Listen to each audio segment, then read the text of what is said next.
Hola y bienvenidos a otra sesión de nuestro espacio con líderes en salud global. Hoy tenemos el privilegio de conversar con el doctor Arthur Kleinman, una de las figuras más influyentes en la intersección entre la medicina, la antropología y la salud global. El doctor Kleinman es un profesor de psiquiatría y de salud global y medicina social en la Universidad de Harvard, y su trabajo ha transformado la manera en la que entendemos la salud, enfatizando el papel de la cultura, de las estructuras sociales y las relaciones humanas en lo que hoy vemos como la atención médica. Sus ideas no solo han dado forma a debates académicos, sino que también han influido en políticas de salud y en prácticas del mundo real. Dr. Clayman, thank you so much for being here with us today. It's truly an honor to have this conversation with you. Well, I'm looking forward to it too. Yeah.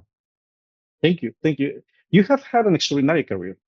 I mean, at the intersection of medicine, anthropology, and global health, your work has changed the way actually we think about global health, not just from the biological process, but as something deeply connected to culture, society, and human relations.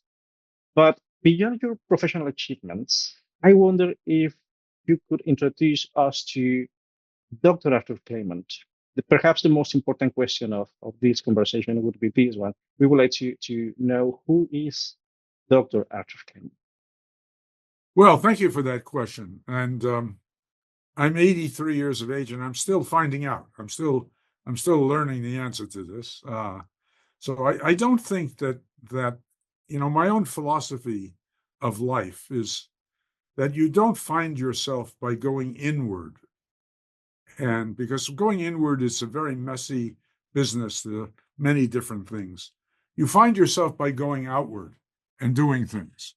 And you define yourself over time by those things that you do going outward. So Arthur Kleinman is a caregiver. I have been a very active clinician as a psychiatrist, and even before that in internal medicine. I have been a caregiver in a family, having taken care of my wife. I've been a teacher and a mentor, having had many PhD, MD, PhD, postdoctoral fellow undergraduate students. This is my 49th year at Harvard, for example, and next year I retire in my 50th year. So I've been a teacher, I've been a researcher, I've done a lot of research in Chinese society as it relates to mental health and as it relates to caregiving systems, etc. But who am I? I'm a New Yorker.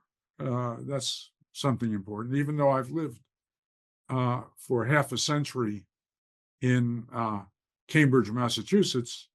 I still feel like a New Yorker. That's what I come from. And that's a particular kind of person, a New Yorker. A New Yorker is a person who you ask them how they're doing, they actually tell you. Okay. And when for a New Yorker is like a person from Mexico City, or a person from Shanghai, or a person from Paris. When the going gets tough, the New Yorkers go shopping. Okay. And I think that that's also a part of me, a light, humorous dimension of my life. But I think if I had to define it best, I would say that I've been trying. I've been trying to do certain things in life to show that you can be a man, a successful man, and yet be concerned with care and almost a feminine position in the world. So that I think that one learns from gender over time, and you develop a different masculinity when you become older. And I like to think of myself as in that position. I also think of myself as when I was young, I came from an environment where I was very affected by having to do fights on the street because there was a lot of anti-Semitism. There was a lot of just roughness. And I learned how to be a very rough kid. And in fact, one of the startling images when I was young was when I was 12 years old. One of the mafia recruiters from my neighborhood came up to me, mussed my hair, and said, "We've got our eyes on you, kid. You're doing great. Keep going." And I was so happy with that response. I told my parents. Of course, they became very scared, and we moved to a different kind of environment where I transmuted my aggression physically into academic work, a kind of sublimation of my needs to project myself into academic work. And in academic work, I always considered myself with the lines that were attributed to Sigmund Freud when he was asked, "Well, what kind of person are you?" And he said, many people would call me an intellectual or an academic, but I see myself as a conquistador. I see myself as going out as an adventurer and moving through space and experiencing life. And that's very much how I see myself. I see myself as going out, maybe not in the sense of conquest, but going out to see what life is like and to experience things. And I've always regarded experience, like my great master, William James, I've regarded experience as the basis of all knowledge and certainly the basis of all wisdom. So I've been very interested in illness experience or the doctor's experience, and not just what you read in a textbook or see portrayed in a film, but what the real experience are like, the deep human experiences in families, in communities, in networks. And over the course of a long life, after all, I'm almost 84 years of age, I have come to conclude that experience is so vast, so broad, so different that it's impossible to categorize in any way. And the best you can do is just accept it as a constant flow of activities that represent and create very different ways of living. So we can link this directly to your interest in culture. So my own interest in culture is not culture as beliefs. It's culture as lived and recreated in the interactions that we have. So there's something about me that brings a certain culture with him. It's probably America of the 1940s and 50s, which was the time that I was socialized into American society. We recreate a kind of cultural dynamic in the space between us, and you do the same, and everyone is involved in that. Hence, culture is not sort of a dead set of meanings. It's a living way of enacting life and showing in life different patterns, different perspectives, different actions that illumine the complexity of life from very different points of view. And I think that is where culture comes into play. So I've been very interested in that, in illness and disease, in treatment, in policy settings. How do we encompass experience, cultural experience, social experience more broadly, personal experience?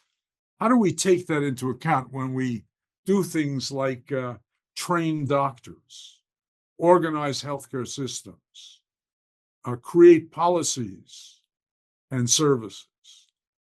How do we do that in such a way as to ensure our humanity, that this plethora of experience, our humanness, is not boxed into technical, bureaucratic categories that fix us with stereotypes and limit who we are.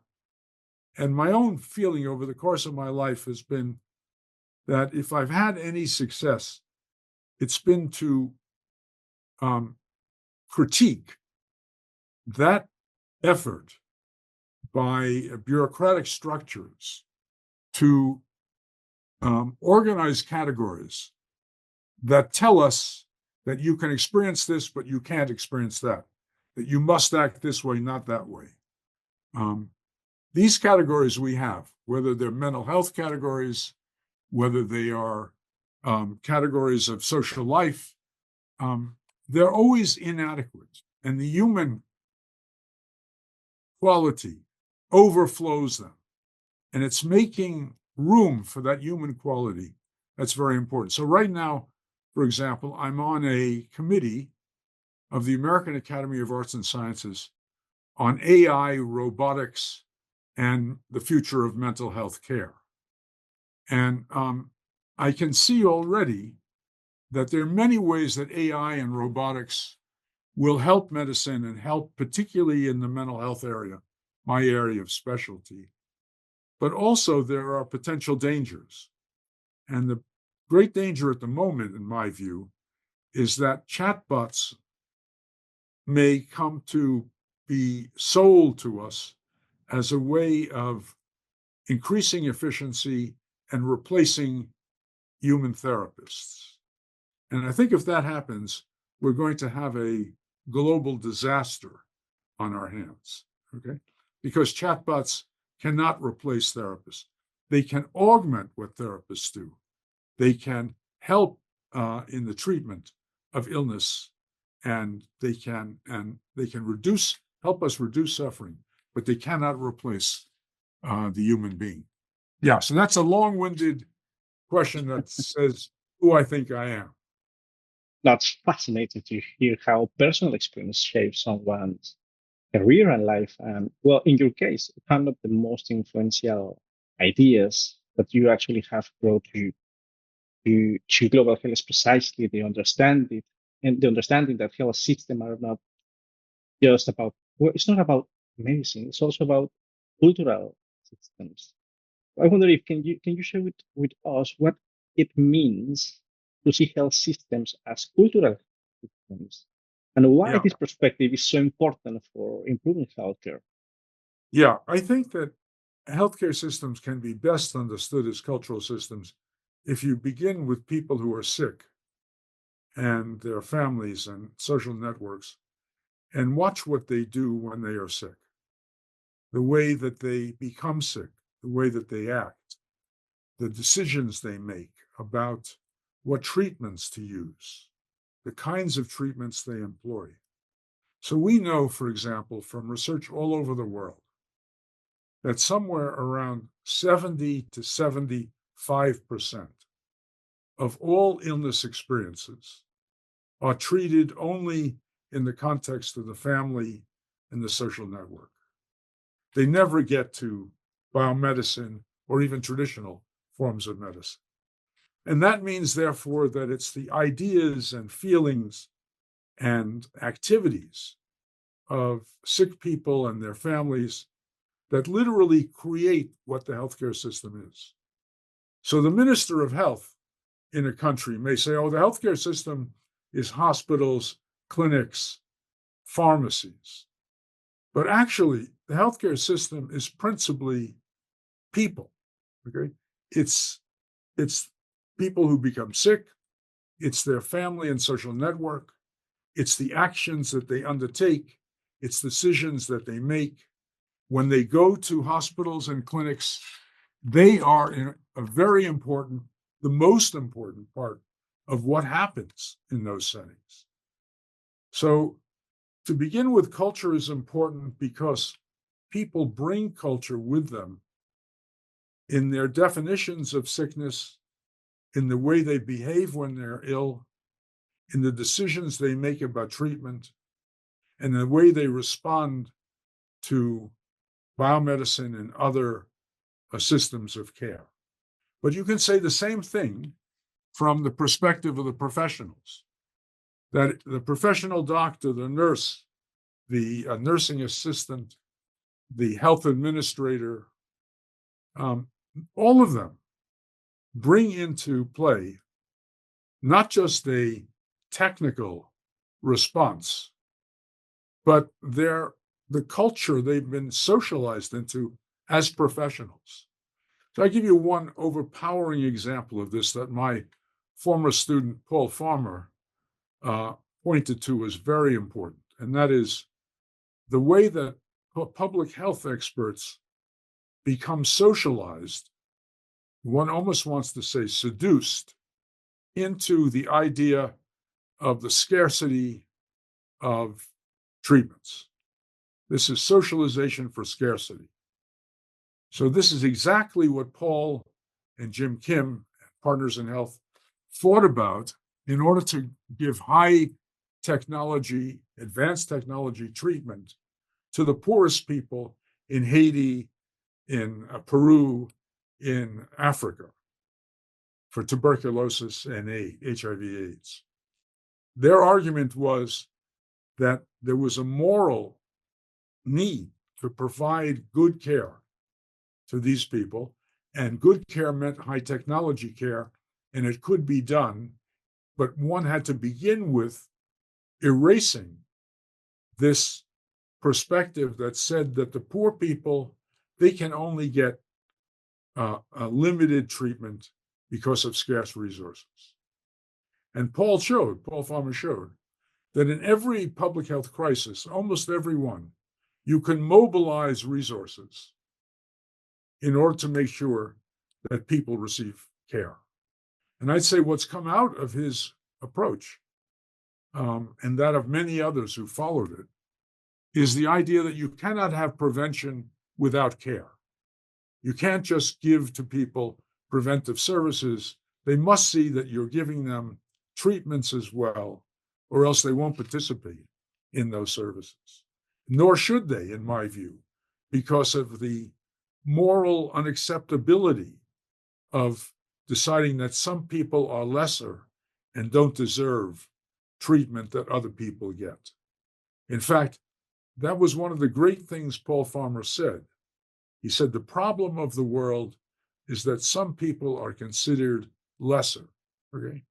And I think that this is a problem in public health and in social policy, that we've tended to regard poor people, marginal people, people who need assistance as somehow lesser, less deserving. And we've treated them in such a way that they haven't gotten the care they deserve. So in all of that, culture is important. And what I did in my work was to show not only that culture is important in how patients experience illness and decide on treatment, but also in the way that doctors treat them. That medicine itself brings a culture to bear, that culture of biomedicine is not always for the good. Sometimes it creates problems, and that you want to be as attentive to the culture of the doctor and the nurse as you are to the culture of the patient. Thank you. And actually, it also makes me think about the bigger forces that actually shaping health. In this example, like for example, poverty, inequality, violence. And I'm thinking now in also the concept that you have mentioned in many books, your lectures, which is social suffering. So, Yes. I, from this perspective, what can global health do to better address this kind of suffering then? Yeah. So what I meant by social suffering was that if you look at illness around the world, much of it is concentrated amongst people who are very poor and have limited resources, including limited health resources. and that poverty and suffering and illness are inseparable. They run together, so that in some sense, when you have a physical illness like heart disease or cancer, when you have a mental health problem like depression, when you have a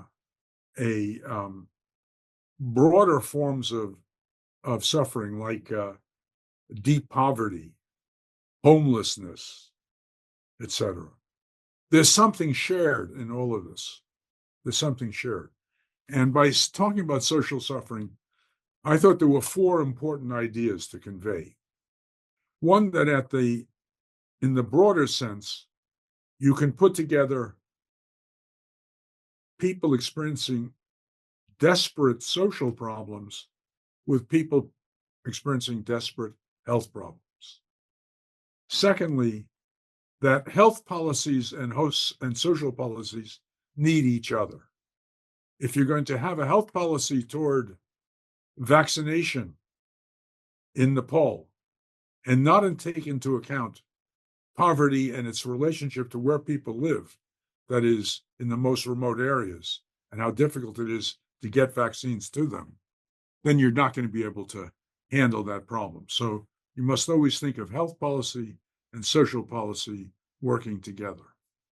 Third, that the experience of suffering, whether we call it illness or something else, is always interpersonal. It's not just individual. We have a tendency in the Western world, especially, but throughout the world, to think of illness as if it occurs to a single person who has to struggle with it alone. And that's just not the case, okay? Most illness experiences are between people.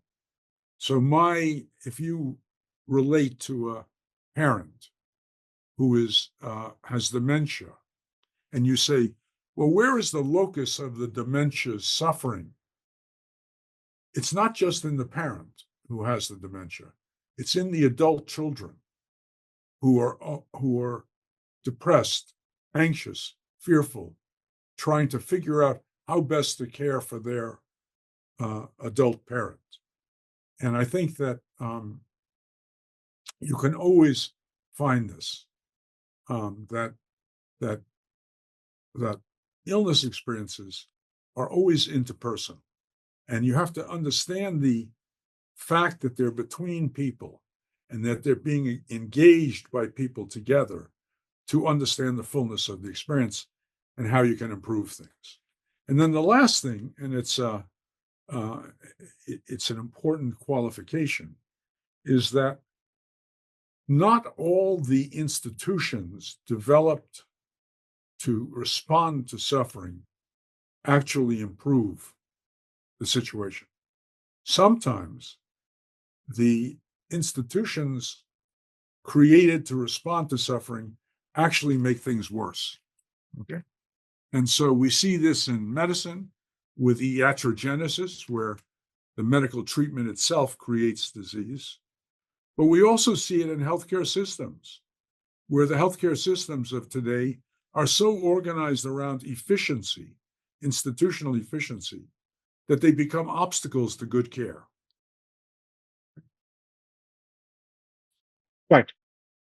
Doctor, well, now I would like also to cover one of the things that you share with us about the recent implementation of artificial intelligence, like, for example, to treat mental health. Following this idea, what do you see as the biggest changes coming for global health for the next 20 years? We are just changing the way we are understanding the new technologies and also providing new kind of services. And perhaps we are just at the beginning of the understanding the new capacities. I wonder if you have the opportunity to study in this moment again, or to choose your field in global health, what do you see is coming for the next years? And Yeah, perhaps, right. perhaps to focus on. Thank you for that question. So am I most concerned about in the future for global health? Well, one is already happening. It started under the Trump administration right now, and that is in our country, we have just basically destroyed our USAID, and we have put on hold many of our global health projects funded by the government. And I think that's a disaster. That's a disaster in every sense. And this suggests that there's a political orientation in the world today that goes against the consensus we've had over the last hundreds of years, that it was important to help people with their health problems in poor societies. And I think now we're seeing a conservative agenda which questions that. And if it seriously reduces the funding for projects, will have a devastating effect, I fear, on global health. So that's the most pressing right now. Secondly, I think that the story of technology in healthcare is a very mixed story. We couldn't do without technologies. Otherwise, we wouldn't have the great treatments we have today for heart disease, cancer, diabetes, etc., mental health problems. But it's also important to recognize that technologies don't just improve things, they can at times make things worse. So, for example, there's a general feeling amongst physicians in the United States, in my country, that the electronic health record, the EHR, the EMR, has actually made clinical care more frustrating, more difficult to do, and often led to poorer results because the physician is so frustrated by computer systems that are emphasizing other things than what she's concerned with, which is giving good care. And what are they emphasizing? Well, if you think of the electronic health record in America today, you'd have to say that the only major advance it has created is to improve billing, to improve the system of billing patients. Okay, that's not, in my view, the kind of advance we want to have. All right, we want to have. So here we see technology literally interfering with care by taking too much of the doctor's time, too much of their focus, and creating a distraction that takes them away from the actual engagement with patients. Okay. Another, I think, area is that there, in the technology field, there's a lot of unintended consequences. That is, the technology was developed to create A, but the major effect it has is B. Okay. And I think you have to watch for that all the time, unintended consequences. The third area, I think, in technology that I'd be very concerned with is the one I mentioned earlier about technology replacing human beings. So from the standpoint of financial interests and of profit making and institutional efficiency, it often would look more promising to have machines rather than people do things, because you don't have to pay them as much. You don't have to pay attention to their human needs, etc. You can make them much more efficient. Okay. But so sometimes efficiency actually becomes the enemy of good care. Good care maybe requires a little slower kind of interaction, a little more time spent, a little bit of inefficiency that requires real attention to What's the actually important diagnosis here? What's the most availing treatment? And how do we follow through with it? So my feeling is that there are a lot of good things that technologies can do. And I'll give you examples from my own area. So I'm interested in care. We don't measure quality of care. We measure X number of patients moving through hospital B at Y speed with U cost and Z outcome. That actually is a measure of institutional efficiency, not of care. To measure the quality of care, we would have to measure the quality of relationships, of communication, of the physician's clinical judgment, of the outcome of interventions. And we don't measure those things on a regular basis. Now, in my view, one of the great possibilities for AI is that AI could help us measure those things. Okay? And that, from my perspective, would be a highly appropriate use of AI. All right. An inappropriate use of AI, from my perspective, would have AI replace psychotherapists in the delivery of treatment for depression and anxiety. Okay. Totally. Yes, of course. Really, I think I agree with and I see in this moment with different colleagues in different countries. This is just beginning to happen. But thank you for sharing this perspective also, Professor. I also would like to change the topic a little bit and just talking about something that you mentioned in some minutes ago. You work closely with Dr. Paul Harvard, who we think redefined a lot of concepts of how we think about health equity in this moment. And how do you see his legacy influencing the future of global health? Yeah, well, Paul's death 3 years ago was a devastating blow to many of us. I had known Paul since he was an undergraduate. I supervised his PhD when he got an MD, PhD, and I was his first, I gave him his first job at Harvard Medical School. And then over time, we reversed roles and he became my boss at Harvard. And we collaborated on a number of things together. He was the most remarkable global health person I ever encountered. Part of it was that he actually did what he said he would do, which is devote all of his time to accompaniment of poor people with serious illness. He was a healer fundamentally in that sense.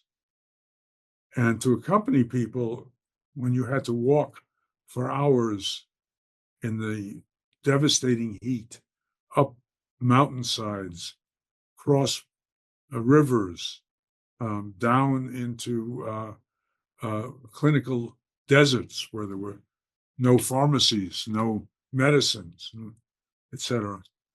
That's an amazing thing, and that he did that his whole career. So when I think of Paul, I think first of all of the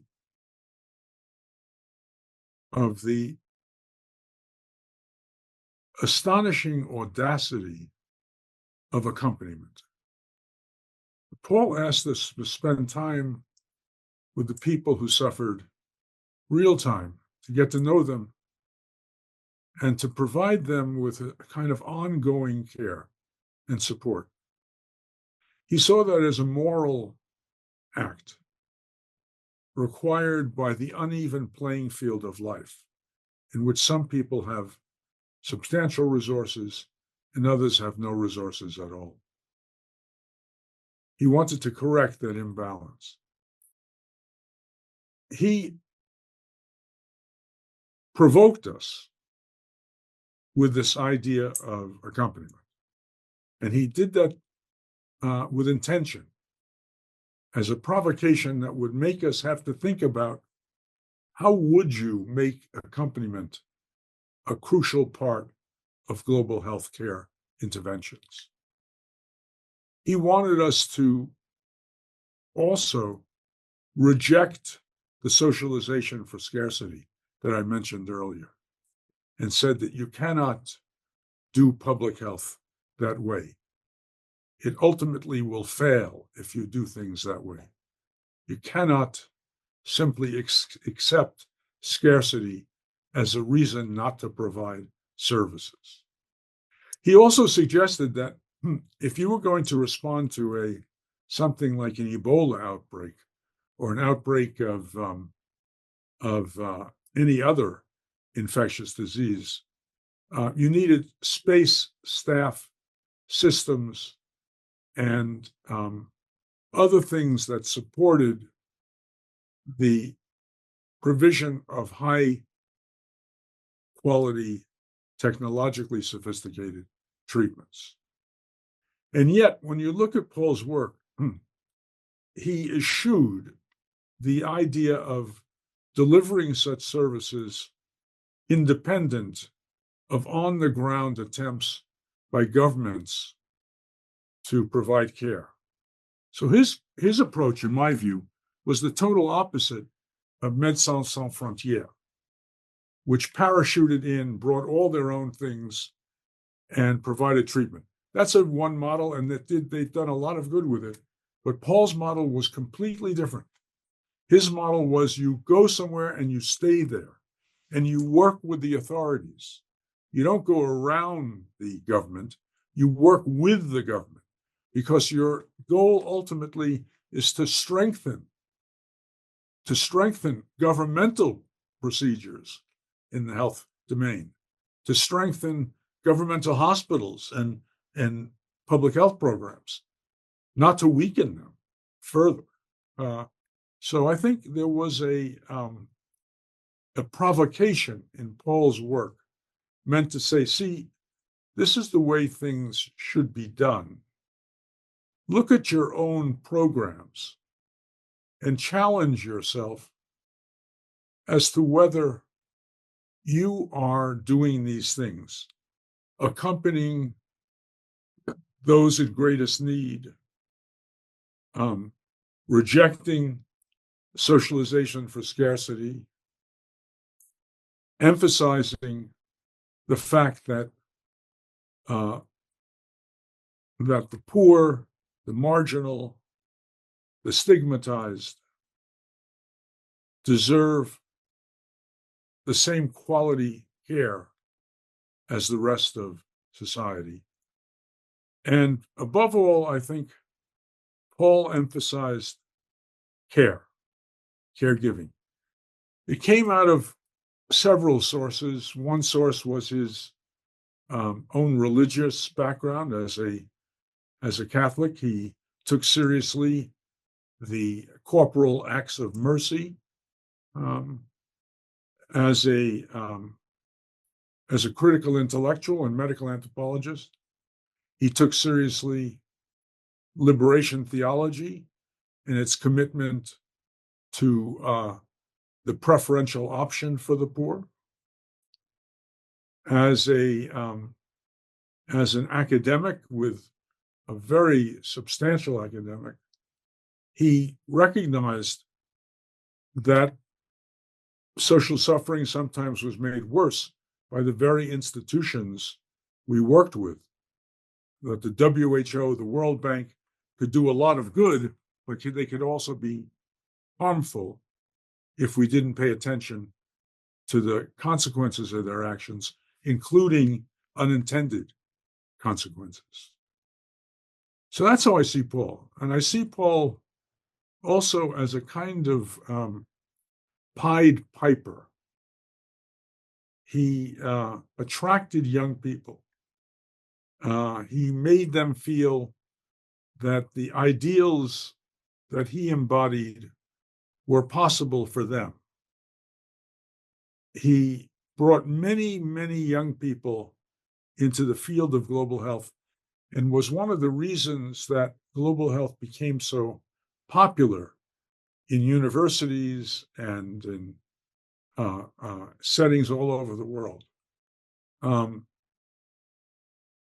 this regard, I think he had a huge moral effect on people. Part of it was his humanitarianism, and part of it was his very practical sense that you could do things in global health that would greatly improve people's health status and that they were feasible to do. Maybe not easy to do, but they could be done. And I think that his interest in implementation science, delivery science, etc., helped to advance that. But ultimately, Paul Farmer was a moral icon. He represented the best of us in terms of helping others. And I take to be his greatest accomplishment the idea of accompaniment. Not just the idea of it, but the central value of it. The insistence that if you do global health, that is what you should be doing, accompanying people. I also had the opportunity to work with him, and the same idea that I think we all have from this legacy and experience that have been working with him. Professor, one final question. Most of the viewers of these talks are actually young health professionals. I wonder if you would like to share with them one message that, well, for all the people that is just starting their paths as in global health, in healthcare, what message would you like to give them today? Well, first of all, you're entering a great field. Okay, so global health, in my view, is a great field. Why is it a great field? It's not a great field because it has easy problems to solve. It has very difficult problems to solve. It's not a great field because you have plenty of money and plenty of jobs. No, as we see right now, lots of problems in that regard. It's a great field because it allows you to become competent in all the practical and scientifically and technologically important aspects of delivering treatment to people. And at the same time, to commit yourself to a moral good, that is so important in the world that it will sustain you in your life. It'll make you feel in the context of your life that you have done something of value, of human value. It's not so easy in life to find those things to do. Global health is an area that you can find that to do. Now, having said that, I just want to point out we're going to go through a period of difficulty right now in global health. And it reflects the changing politics of our time. It reflects different economic concerns. It reflects the development of populist nationalist governments, etc. But nonetheless, global health is going to be one of those things that not only survives, but flourishes. And how we make it flourish, how we develop it, how we enact it ourselves, that's the key. And you can do this in many different ways. You can do it academically in teaching. You can do it in research. You can do it in direct delivery of care. You can do it in management and administration. You can do it as an advocate and a funder. There are many, many ways of doing this, but committing yourself to global health, I think, is one of the more important ways in life to structure a meaningful life.